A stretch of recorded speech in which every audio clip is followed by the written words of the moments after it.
Today's two of League of Legends College Championship presented by State Farm. Ahead of us is a showdown between the experienced threat Bay State College and the decorated UCI Esports. Gentlemen, I gotta say there's both history and mystery between these two teams, so let's try to unravel the box of what we see in front of us. I think it is really interesting how much of a difference is between these two teams in terms of veterancy and experience, because you have Bay State on one end. A lot of these players are very experienced. They have pro experience in other leagues, specifically LLA, versus UCI, where a lot of these guys are freshmen, new to the program. And it is really a massive difference in the terms of years under their belt playing competitive League of Legends. And UCI is one of these dynasty organizations inside of college, right? You've got Maryville and UCI is right there with them. They had a lot of years of success. 2021 had a little bit of an off year, and then came into 2022 with a brand new set of players, young players that we'll get a chance to talk about, and they've gone right back into top 8, right back into the limelight. Yeah, and considering we're going to top 8 as well, the matchup history between these two has been rough, just in terms of stats, which I don't know if you kind of count them or not, between UCI and Bay State, considering they've won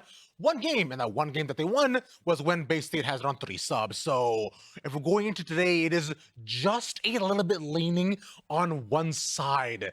So in fact, I believe Bay State's mid laner had some matchups, some words in the matchup against them. So our match with UCI, I would say I'm very confident playing against them, mainly because that's an opponent that we have faced before, and we never had issues with them. So going over into this match, I would say everyone in the team is feeling very confident, and honestly, I feel like they want to beat us more than we want to beat them. Wow. Absolutely zero cares on all that, but I mean, it makes sense. When you're that good, why would you be worried? And they've got just so much experience between the 5 of them on Bay State College. They've got 5 players, very diverse set of guys who all have experience playing solo queue on other solo queue ladders, not just NA. They've hit of over 1,000 LP on other ladders, all 5 of them. That is not something that any other school, any other team in NA can really say. And just the fact that, like you were saying, right, diversity in terms of just their backgrounds too, where 2 are Venezuelan, 2 are Koreans, and 1 is Filipino. And especially the ones who are Venezuelan, got 1K Challenger playing on 160 ping. I can barely hit gold on 40. So I don't know about all that, but I'm impressed nonetheless.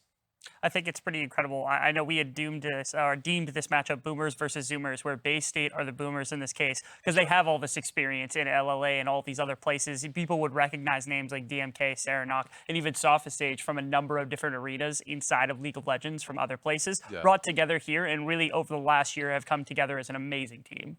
You have seen UCI scale, to counter that point. UCI has scaled throughout the year. They did not actually win the Western Conference. They got second behind Arizona State, but as you have seen them play more and more games, they have looked better and better and better through round of 32, through round of 16. Now, hopefully for top 8, they've gotten even better, mostly off the back of Sinna and Dwangpro, who have a lot of experience beating good teams, even academy level at some points. And that makes a lot of sense, because these are mostly going to be comprised of freshmen on the side of UCI. They've got a lot of players who are coming just out of a lot of like developmental tournaments. And like you just said, they played some games in some PG qualifiers over the last couple of years, beating Golden Guardians Academy. They're not safe. I'm calling them out right now.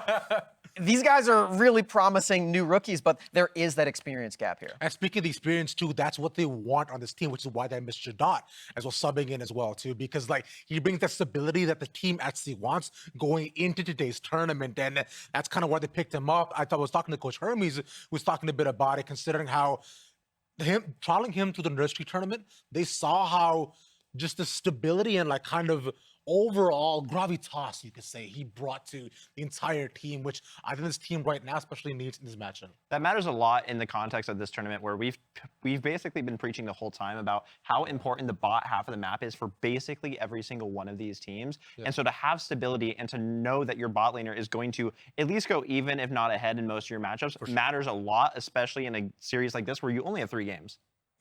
I think there's a pretty cool dynamic between these two, because we call Bay State boomers, which is just, it's a nice term more than an unkind term, but it's based around the fact that DMK and Serenok and their experienced members really are the ones that we're looking at to be the pusher. And on UCI, I think it's the opposite, or it's the same, where it's their experience we're looking at. Duong Pro and Kim Down specifically at the support role, one of the most storied members of this team, longest standing member, now has the additional experience with Mr. Dot stepping in. Yeah, I mean, talk about consistency from the bottom lane. If I'm a team that has the #1 ranked support on the last year's ladder in North America, I want stability in my bottom lane. I want to be able to roam all around the map. You know, that's something that I can relate to as a support man. I love roaming around. I love making sure that my bottom laner is not just dying while I'm winning all the other lanes. Exactly. Remember, you don't want to worry about a single lane and stability like a freshly paved road. But with that, though, let's pave some new roads with your predictions here, gentlemen. Start off with you, Calmer. I think that this is a great matchup. I think they have clear win conditions. UCI likes to draft early game stuff like Nidalee and Volibear and whatnot. Yeah. I think Bay State wins there. Early on in the year, I had Bay State making it to finals. That hasn't changed. Bay State 2-1. I'm really excited to see what UCI has to bring out. I wanted to call them 2-1, but history has stood a very large testament to how good Bay State is in this matchup specifically. So I'm going to have 2-1 for Bay State. I'm going the same way, actually. We're all synergizing here, 2-1 to Bay State. I think that experience is going to reign supreme. And like we saw before, they've won this matchup before. Exactly. Well, actually, I'm here with the 2-0, and with the hopes of both colleges hanging in the balance, we're joined by La Tigers and Coco in the arena for all that action. Let's see it. Let's see it. You see it. We're here. I'm La Tigers. This is Coco. Hello. First time we're on the mic together. Yeah, and I'm excited. It's going to be an absolute blast and a real bloody game between Bay State and UC Irvine. And what we had seen and what actually Smacks had mentioned with the fact that Bay State is very historically dominant over UC Irvine. 12 wins for Bay State, 1 win for Irvine. So it's very favored. But because of how violent and how volatile these drafts have been between these two teams, it's still anyone's game. Yeah, you don't always see that level of consistency in results from a style that is as bloody as I like my steaks. Yep. And I really hope that they bring us this action here in game #1. I love it. We have all the proper decoration you need to get in the zone here for this matchup. Yeah, getting some FaceTime in before the action breaks down. And as we had jumped into draft, we had been sort of talking before the day how Mr. Dot had been shifted into the UC Irvine team as more of a utilitarian kind of marksman in that bottom lane. Something to where you can sort of create a stable laning phase and then with team fights be more of a formidable damage dealer from behind the lines instead of being that flashy player. So I'm going to be curious on how that is going to influence the draft, as Senna has already been taken away. That is one of the picks that was called out for him being swapped into this roster, Mr. Dot being very admirable on that. But in the end, Bay State has taken it away, also targeting the Tryndamere, something that's still been prevalent since we are on patch 12.9. Of course. I'm also not seeing a Wukong here at the moment on the ban list. And there we go. Benjani is going to go ahead and pick that up for Dragon Min. Very dominant performance on 12.9 so far, and you have so many top laners as well to sort of create a pick of the litter. And when I'm looking at Vijani, I need to see some kind of synergy with him and with his mid laner for Serenok. They are a volatile duo, and if they're able to really throw down in the mid-game performance when we start to try and fight for those heralds more, it's going to be a very fun time for Bay State in this game 1. So I'll be curious on how they run that through. See how they set up their lanes, on whether or not the jungler should make any action happen over on those solo sides. Over for the opposition though, UCI locking into Graves and Nautilus. This isn't giving too much away. Duong Pro having played a lot of games on the Graves prior, and then Nautilus being a very high priority because of that level of engage, even though it takes him a bit time to get tanky. Of course, and does also allow a lot of sort of finding into one kind of support on the other side of the map for Bay State to try and figure out for Sword Blue, and having maybe some of those enchanters off the list because the Nautilus is now on your side for Irvine means that you can expect things more of like the Leona and more of like the Blitzcranks that they actually really enjoy playing this time around with that Nautilus gone. But Ari, a great comfort pick as well, and the Gwen jungle too. could be that flex, but you know, Wukong's already there. That's fine. We're going to be going into the top lane blind on that, and it's been fairly successful in this top 8. But Gwen, as a matter of fact, has a very low win rate, 30% or so, in the Collegiate League itself in this patch. So there is a curiosity for me on what that counter pick for Irvine is going to be in that top lane. And though a trend here within the college championship is picks like Gwen, maybe you don't see flex to as many roles in other leagues, Sure. but a lot of what feels like a somewhat equal presence in that jungle position as well as the solo lanes, even Viego being locked in on the other side, also having some of that versatility depending on the players that are rocking him. Yeah, now we've got that curiosity on where that Viego and Graves are going to be going, because Graves into a Gwen sounds fairly appetizing for myself, and you don't have that laning performance on 12.9 for Viego, so that sort of gives a good telltale sign for how those two champions are going to be piloted and who is going to have them. Now, going into that second ban phase, you can already see Caitlyn, Renata Glask taking away some of those long-ranged enchanters and AD carries that can sort of deal with that Nautilus on Kim down. So taking those away really creates a very small pool for Sophist and Swordblue to try and concoct for themselves that also is complementary to the rest of their composition. UCI already knowing what they want to bring into that position and trying to squeeze out that pool as much as possible for Bay. But we'll see what they end up locking here in the second phase. I am curious to see Serenok on that Ahri. I like how this is a pick that, yes, got a little bit touched in 12.9, Yeah. but because so many mid laners became very, very comfortable on the way that she can move across, there's a lot of playmaking potential. Haven't seen a Tristana here in the top 8 just yet, making her way through. No, I actually really like it, because you've got some aggression here to try and force any trades, and it has to be blind picked as well. You're still waiting to see what that final pickup of the AD carry is going to be with the Nautilus. I'm expecting potentially a Kaisa or a Jhin here from Mr. Dot. Kaisa is more that aggressive, flashy style, so it's not as favorable for me if I'm thinking as Mr. Dot at the moment of comfort, of how I want to prefer it, and it is going to go the Jhin the other way, create that stable laning phase, and something where you can allow Kim down to start to extend himself past that lane, help out Dwang Pro in setting up for those dragons and getting control of vision in the tri-brush and around that bottom quadrants of the map. So really love how that composition has been set up for UC Irvine. UC Irvine very much leaning into what you expected with Mr. Dot, having that utility base within the kit. Now we know both of the lineups in their entirety. Coco, what are you thinking of what everybody brought through this draft? Right now, UC Irvine is giving me a very strong argument to get a second win here against Bay State through the history of this year, though there is so much violence to me on Bay State. A Gwen hyper carry, the synergy that a Wukong and a Leona can create with each other when it comes down to those condensed team fights, it complements Bay State on having those very powerful players of those boomer mentalities. Not in the sense of that they're old and they don't have hands, but that they have an explosive playstyle.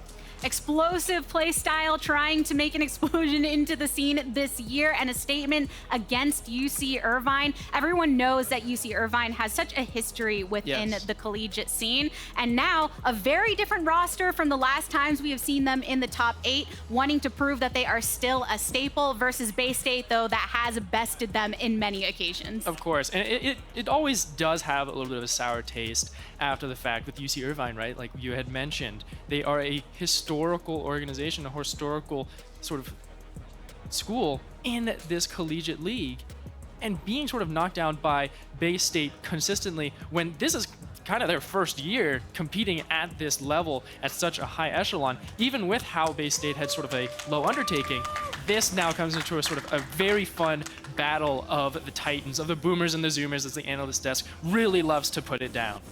Are you boomer side or zoomer side if you're in the audience, or probably more so, which team are you cheering for? I know that everyone usually comes into watching the college championship with the team that they're laying their weight behind, and I'm sure it's no different for this last quarter final of the tournament. Of course, let's see if we can get some hashtag going, especially with the Bulldogs. They've got a roaring fan support and a calm start though, and this is something where with how Bay State wants to get that setup going, it's usually around level 3, they want to see where they can put Dragon Min in this laning phase. You think he's going to be starting up here on this top side with the blue buff and then starting to rotate down and then allow Sword Blue to force that level 2 engagement and get some fights down there going. And after that, you don't really have to prioritize mid lane too much because you have Cinna on the other side piloting that Karma in the mid lane, who is going to be shoving that wave as much as possible against Serenok and trying to slow down that level 6 Ahri power spike as much as you can. So maybe the second place to look at is that mid lane of saying, all right, I don't want you to play your Karma game. I don't want you constantly harassing my mid laner. Let's get that pressure off of you and get Serenok somewhere else on the map to where you can possibly play through Dragon Min and get some kills against Dwangpro.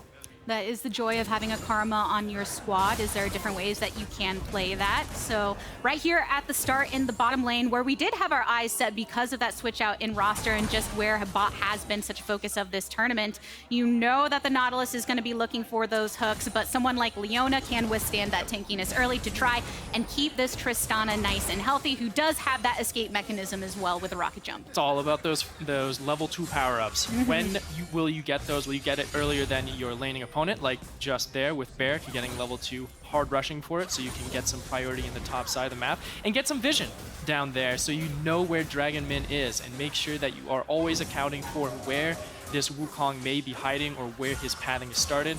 Great call out there, putting that ward and showing that both the Gromp and the blue buff are gone. So you know he's on that bottom quadrant. You can continue to play aggressive. And with Dwangpro on the other side, he can also continue doing that full clear and playing a slower game that is very much the preference of what UC Irvine is wanting to do. Dominate those lanes by a slow bleeding effect of cutting those resources off.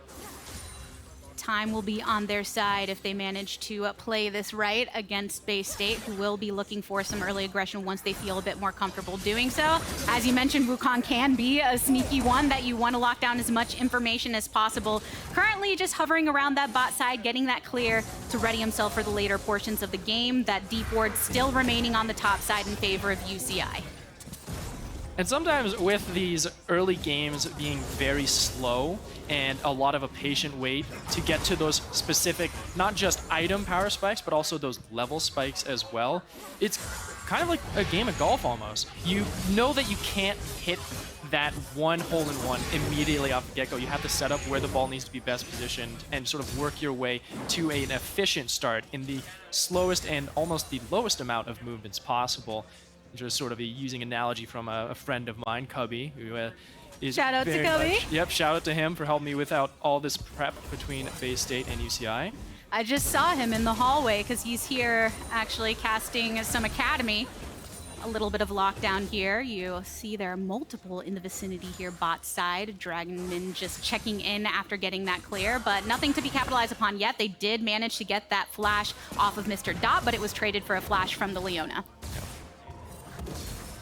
And I'm thinking of this Dragon timer now. You know, it's 30 seconds until it comes up, and that means that once that Dragon comes online, gives its bellowing roar of letting everyone know that neutral objective is on the map, then you can look for those resets and have Dragon Min and Dwangpro, who are still on the map and haven't hit those resets at all, to try and look elsewhere for these bloods. And there we go, Dwangpro getting caught out.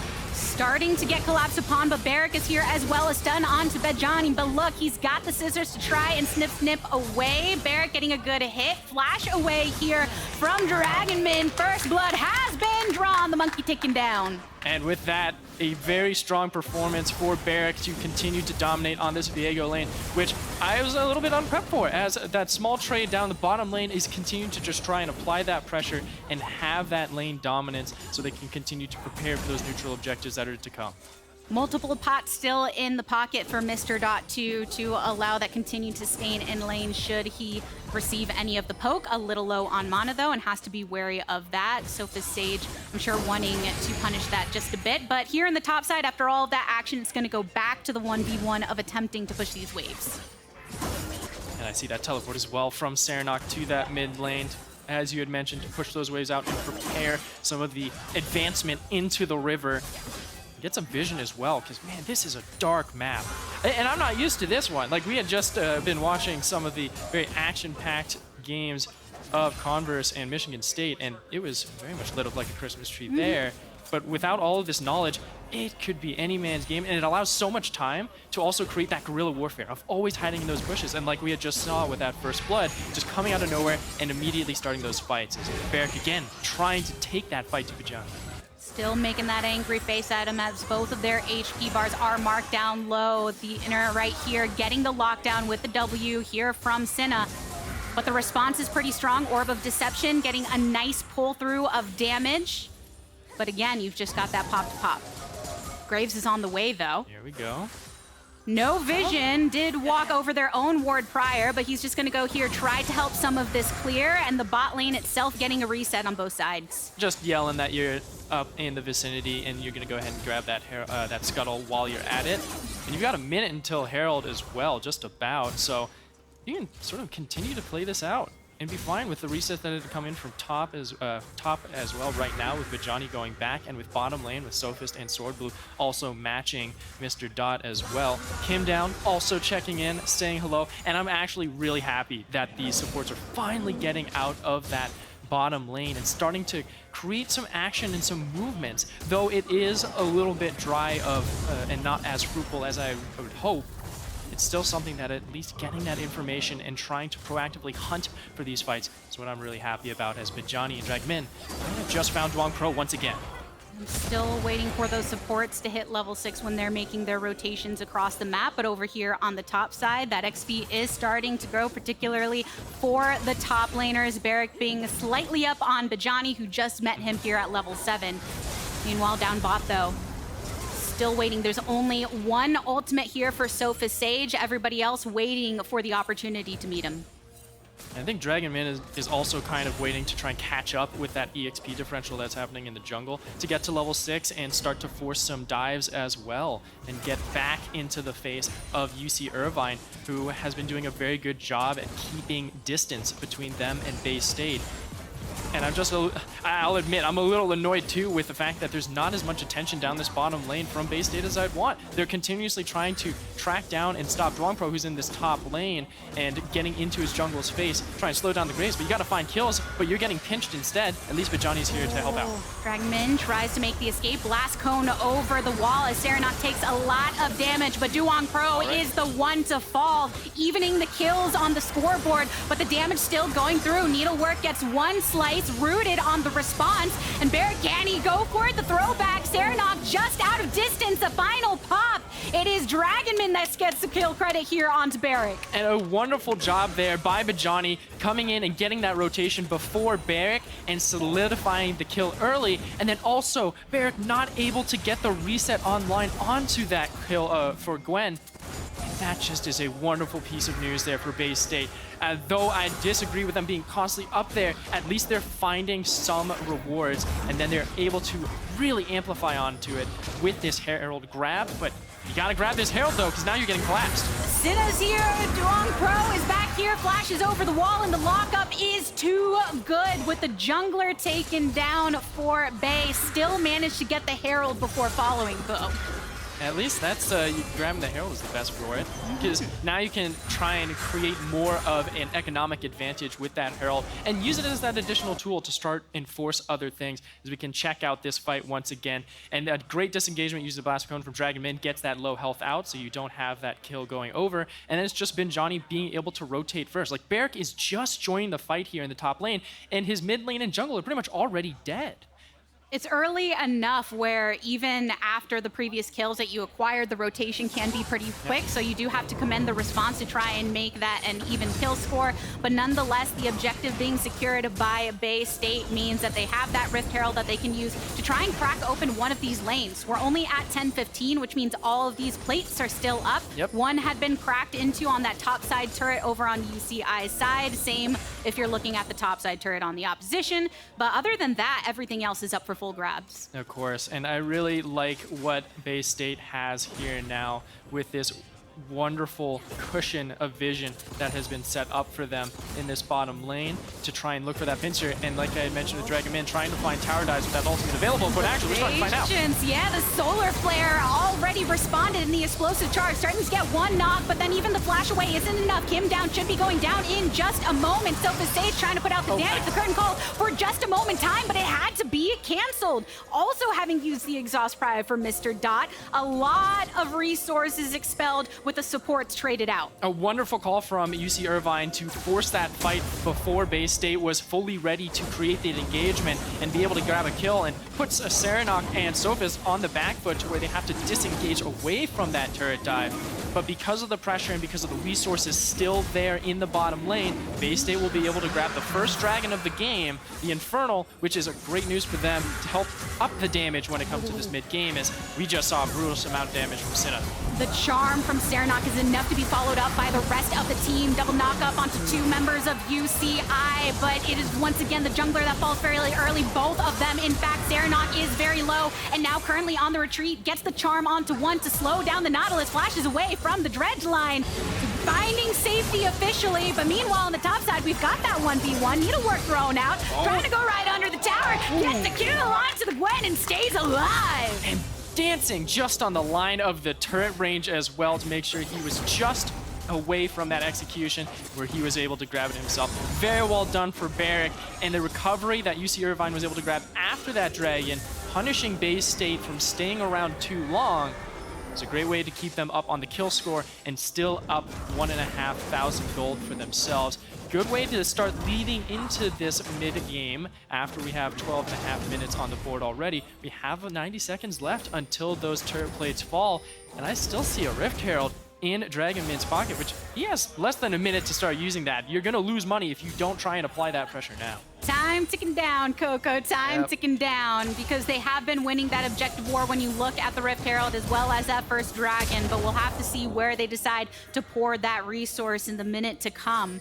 But meanwhile, still getting a lot of that rotation from Sword Blue on this Leona, a lot of attention towards the mid lane. Try and see if you can break this open as well, because now that Serenok on this Ahri can be a lot more mobile against Cinna on that Karma to try and catch people in the jungle a little bit more efficiently this time around. You need to break that mid open, but they're not going to be able to get it entirely. They'll be able to grab a couple plates here with the assistance of that Rift Herald, which is forced due to its time decaying away. That's a decent amount of gold going over to some of the carries of Bay State, and I'd say it's probably the best as well. Just try and spread the gold evenly with Tristana, Ahri, and Wukong respectively. Get them to those mythic items, because I don't see any mythics just yet here on the side of Bay State, and that 1,000 gold lead is 2 mythic items there for Duong Pro and Cinna.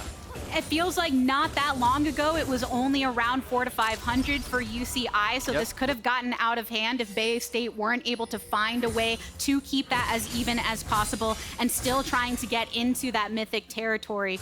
But we are going to see how these supports will also affect this, because even Kim Down making sure to rotate just as much to match Sword Blue wherever he is. Of course, and we'll see with the scaling that is still yet to come for Bay State. Will the time given to UC Irvine and the resources that they've been able to accumulate for themselves really bear any fruit in the next few minutes of time? Because they don't have any neutral objectives to try and close around on and try and prepare around. So they've got to try and hunt in the vision that is lacking to really look for those advantages to really send them over to the edge where they can start to dominate in this game one. Get everyone slowly online. The Everfrost finished for the Ahri. This is one of the cheaper of the mythics, so you usually reached first before some of the others, and starting to really bring through that firepower. You do still have a minute and a half until that next dragon spawns. You just mentioned they're not really quite in that scaling territory, but what do you want to see from them? A team that likes to go bloody, but maybe should hold back at moments. Well, for Bay State, it is really trying to get some top quadrant control here. And you can see that that is exactly what they're doing right now with Sword Blue and Serenok duoing up, invading into the jungle, pushing people away, and laying in some deep vision for control. Great job for them, because, hey, Herald is going to be up just right now, as a matter of fact. So they can go ahead and get that objective once again to start to siege more, because they're not fully ready to start to enable this Tristana, who will be able to burn turrets down quite efficiently, to do just that. They need that extra umph and that extra push to really get over that line. It is not a secret to UCI, though, that Bay State are taking this second Herald, Duongpro having hovered around there very recently, but no reason to contest it at this point in time. And that's a turret going down in favor of UCI. For a while, Mr. Dot has been left alone to be able to soak up as much of that gold and XP as possible. And he's doing very well at that, and being able to grab the first turret of the game, too, is some gold lost to Bay State, where they can't really cash in on that and help catch up to UC Irvine now.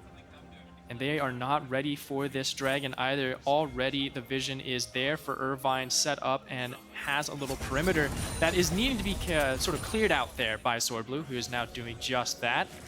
You don't want to get caught out on either sides of these parties here, because both compositions have great pick style, especially with Serenok going for that lockdown with the Mythic. And Benjani's location was also known there, kind of being matched by Duongpro here on the Graves. So when you have a Rift Herald and there's a dragon either coming up or spawning, this is a common play, throw it down mid. So you can try and draw some of that pressure off of that. Bay State making their way towards the dragon itself. The UCI try to go in, they don't just yet. They secure the objective for Bay State. The curtain being drawn open over for Mr. Dot. A nice slam. Swordblue tried to flash away but couldn't stay alive. Now came down. Should be the next one to fall. The response is good from Bay State. It is multiple knockouts, a jump in here from Sophus Sage, but ends up leading to his own demise. Mr. Dot nice and low, and the eyes are on Dragon Min. Barrick seeing the opportunity to seize another kill. 3 for 2 traded, but the dragon again in Bay State's pocket. And it will be an Ocean Soul as well for this game one between UC Irvine and Bay State. And it was a slow fight to start out. It wasn't until they were able to find that catch on the Swordblue where both supports fell to the demise of the other and creating that space. But a wonderful engagement here from Dragon Min to get 2 members of UCI into that whirlwind, and then being able to try and get out. They didn't have a real great avenue outside that blast cone to escape, and it creates a chaos in itself where UC Irvine had already spread out and created that breathing space using the Gale Force and the flash there from Mr. Dot as well to get to safety, and then being in a very poor position to where that 1 extra life of Dragon Min goes over. And look at the damage that has been dished out there by Duongpro and Mr. Dot. Phenomenal job from those 2 marksman players in this game one. And with it only being that single life difference, as you said, Coco, it means that the gold really hasn't changed all that much, though. So Bay State's still making sure that they keep it even in that regard. Stacking now in that soul point territory next time that the dragon spawns in a bit over 3 minutes, which is why all the eyes are over here towards the top side. Teleport coming in for the assistance for Bay State. Duongpro tries to get out of it. Kim down a little too low, a little too dangerous for them. All the way on the opposite side, Sophus Sage ends up jumping right on in with Swordblue here for the response. They take down 2 from UCI. Another hop in because he gets that good old reset, and it's the double kill for Sophus Sage, showing that firepower starting to come online. And it continue through. It was so great. They keep on going. Hey, they take as much as they can here for Bay State, because look at how quickly that gold switched over. 2,000 gold advantage for UC Irvine, now only just under 200, and it is quickly declining now that Tristana for Sophus is able to really batter away at those tier 2 turrets that are just paper mache at this point. And the rest of Bay State is chasing down Barrick here, pushing him away from his structures so they can continue to cash in and close that goalie and make it their own. Phenomenal catches there from Bay State. We need a couple more of those now to really take Bay State online. Barrick be bullied by Bay on the top side. So Bay making sure that they find those advantages on top of their advantages, right? You just saw them play so aggressively in that fight, and they make sure to secure another objective for it, breaking into that outer turret so they can start offering an opportunity to extend some of this map pressure. Yeah, and let's look at it once again. And this was right after a blast cone had thrown Serenok and Benjani over and caught out Duongpro, and you had Kim Down have to come in for the rescue and try and get that Graze out of there and not give any of the shutdown gold over. But because of that, the rest of UC Irvine is also on damage control, and they're not coordinated with each other, which allows Bay State to do exactly as Bulldogs love to do: chase after those cars, take them out, and just rip them apart. I do want to show some appreciation for the way that Sophus Sage is playing the Tristana. Yep. One of the greatest things about Tristana is that you can get that reset on that rocket jump when you get the full explosive charge or any of your takedowns, but it makes it that much more risky and an opportunity to fail when you go in and it doesn't go your way. But we have seen the exact opposite. Bay State making sure to play around this strength in that last fight, and we want more of that if you're looking on their side for the victory. It's the new age of AD carries, and the majority of collegiate ADCs will also always jump forward when they're on that Tristana. No passive play here. We're looking for those kills. 9-9 here with Bay State and UC Irvine, even on that kill board in this game one. And it's going to be a third dragon potentially set up for Bay State. They're looking to try and catch out UC Irvine, who's really trying to peek their heads in around the corners and find a good way into this fight. But Sword Blue is doing a great job being that front line, pushing away, and he found Dong Pro. The solar flare is the way that they start this off, and Duong Pro ends up going on to the wayside. The charm goes into stasis for Kim Down. After that response, Serenok taking down the Nautilus once he finally comes back up. But the continuation of the fight, Sophus Sage jumping in. Another kill secured, another double kill here, in fact, for Sophus Sage. The rest of the team putting in that work. It's an ace for the blue side Bay State team. And the Boomers make it happen here. An explosive fight starting off of Sword Blue, catching out Duong Pro, and it forces UC Irvine into that fight, where Dragonman immediately is able to dive into that back line. It really create chaos amongst Mr. Dot and Dong Pro respectively, to where none of the damage could get onto the important members of Bay State. Serenok and Sophus Sage got to scale up, and Johnny got to stack that Gwen ultimate and thread the needles through and then rip apart UC Irvine, giving them the Baron power play. Let's watch that beauty again. As sure, the Jin, you're just poking around, it doesn't matter, but watch Sword Blue here. He sees Duong Pro is just out of position, forces the fight to happen. Sophus Sage jumps in, and then the fight starts to spread. As we see right about now, we see Dragonman is able to get into the clone and force the DPS of the side of UC Irvine to pay attention to him. But now we are back to live.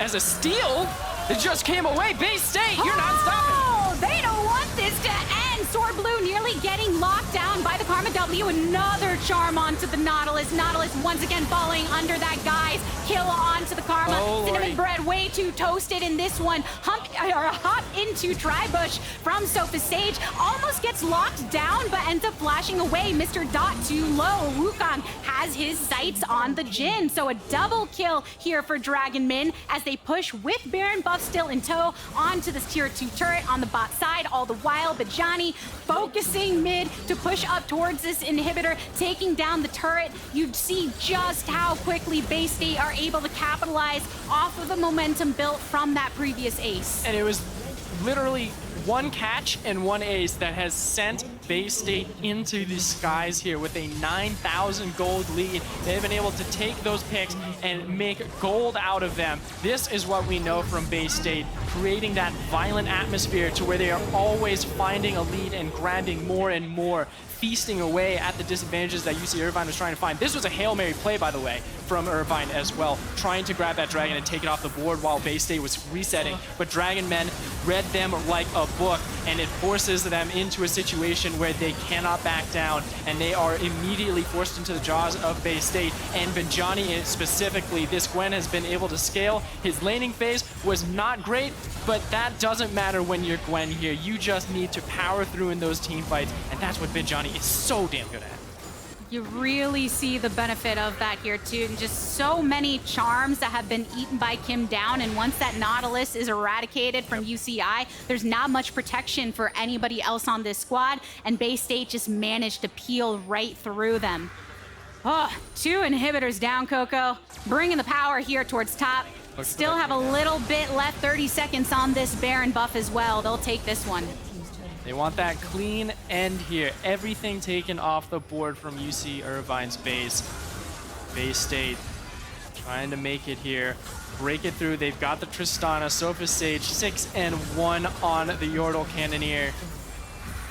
Really making sure that they can just brute force this way through. There's not much that UC Irvine can do, but at this point, you can't just roll over. You have to try and fight back and find that weak point in this offense that is Bay State's for game one. They're hiding behind their turrets, and it's making it real tough to try and find that avenue of approach. Kim Down looked for it with the assistance of Mr. Dot, but now it's super minions all over the place. It's looking like an overwhelming dominance here. UCI have to hold this strong. All inhibitors down means the double spawning of these supers for Bay State, even if they don't manage to end here. Drawing open that curtain once more. Mr. Dot just wants to zone Bay State away because they know how powerful they are, but they ain't going anywhere. You see that bot side has the supers coming in to usher them, but they do have quite a while until the other waves join them. Now, just a little while, and it's not those Baron-empowered waves either, so Karma can try and clear him out, but here's the fight. The Solar Flare once again into another charm onto this Nautilus. Sword Blue gets a kill credit for the fellow support. Sofa Sage jumps in again, and you see those Neils going nice and strong for Bajani. They are right outside this fountain. They gotta go and look at this turret, though, with this wave trying to help them do so. Dragon Min is a little low. Zip on in with the Zenith Blade, going into stasis. Sinna tries to stay alive. Doesn't quite have what he needs to try and keep it going after. That's the Nexus going down. Bay State keeping the record strong against UC Irvine. And that's dub 13 for Bay State against UC Irvine. Doesn't sound unlucky to me, though. It feels like just a way to continue the dominance throughout this season. And a phenomenal job nonetheless, though it did look shaky. The thing is, you know, the Boomers got caught sleeping in like the early game there. They had a weak performance in that top side. Benjani wasn't looking too great because of how Barrick was able to sort of catch him by surprise with that Viego being played in the top lane instead of the jungle. And from there, it was sort of a slow adjustment of trying to stabilize that awkward situation and then play through that bottom lane where Sophist and Sword Blue, they did great. Though it wasn't as spectacular in a way of like as flashy as you would expect from people who have such great hands and are known for such mechanical prowess for themselves, but they kept that dominance, they slow rolled it through, and they played with Dragon Men, who did so well at pushing the DPS away on UCI Irvine's composition to where he allowed his carries of Serenak and Johnny to do work in those fights. That aggression that we saw work later, it didn't always have those clicking moments at first, but you do have to give it to them for backing off and waiting for the opportunity when the team could overall capitalize. So Bay State making sure they make a statement against UC Irvine here in the first game of the series. But for now, let's go ahead and hand it over to the analyst desk to break that one down. I believe the exact words were, "I'm buff, you're not, GG," was said by Serenak himself. And it's proven to be true so far. Welcome back to the desk here. I think Bay State definitely showed up and showed out, and they had a real statement of a first game. We talked before the series that Bay State has had UCI's number all year across all different kinds of competitions, and that just continued with this game. They were 8-1 before, now they're 9-1, and maybe 10-1 after the next game. They've played very well the entire year, and this game was no different. I think his bicep was quite literally bigger than my head. It probably was. Can we actually, you know what? Can we pull that up? I gotta look. Okay. All right. Ooh, this is gonna be fun. Now I know my bicep is about as big as my head. So let's count out and see. Okay, let's see. Okay. Yeah. Cool. Is it bigger? Wow. It is. It's about a 1-to-1 comparison on how large that is. Now, either Smacks, you got a large head, or Serenak is just that jacked. Maybe both. Maybe That's both. awesome. Even bigger. Oh my God. I did not think it was possible for him to look more buff. I was wrong, honestly. He seemed buffed in the game. I think all of Bay State actually looked pretty buffed in the game because they kicked off to such a good foot with this composition. I know Smacks had some adversity to what UCI was doing, but the cool thing about Bay State is like they usually don't actually care what they're playing against. They always have a pretty standard style, and they're always good at fighting. And this was a game where it was very standard. They got to play their team fight, and it worked out super well for them. Yeah. Everything played very standard. We're on 12-9, so some of the best champions on that patch, I think, were Gwen, Wukong, Ari, and you're on blue side and you get all three. So I'm pretty sure they were very much in their comfort and their wheelhouse. And then if you go actually to the side of UCI, they had a composition that felt really disjointed. You have a Karma mid lane, which you normally want to pair with a hyper carry. You don't really have that. You have Graves and Viego both on top side of the map. It feels really weird. Seem very two different styles of draft, we'll say that at least. And to rewind back a little bit, because looking at the early stages of that game, it did seem as though the UCI was looking fine against Bay State, right? They were, kind of trading back and forth right off the rip, but then suddenly it seemed as though, like you were mentioning, Colomer, Bay State knew exactly what to do to make sure that the game was instantly in their favor. they kind of hit them like a cyclone once the team fights rolled around. If you catch my drift here, fellas, because this Wukong pick, DMK just rampaged through every single team fight. Dragonman, I should say. The K is gone. This is an insane champion, and I don't think he can get this one again if UCI are going to take a game in this series. The biggest thing to me is in the early stages of the game, there was a little bit of sloppiness because I think Bay State was putting a lot of focus into getting objectives because they can trust in their team fighting, and UCI wasn't able to get the gold to kind of contest against that, right? If you go up 4K, 5K gold, and you're competing against a team with 2-3 dragons, that feels good. They never really got to that point. None of their carries ever really got to that point, and they didn't have any really big carry to help them through those fights that they could funnel gold into. I wonder how much of that comes back to the idea where UCI has not been able to really match Bay State all year long.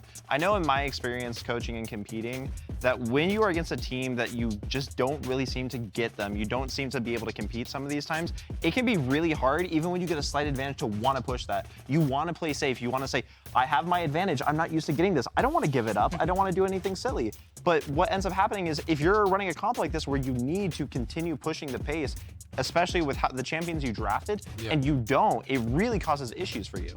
And considering how the issues continue to build, right? As one after the next, how they lost dragons afterwards. They made sure that in every single team fight, that even if the weight came in with a man advantage, it just seemed like it did not matter because things really spun out of control.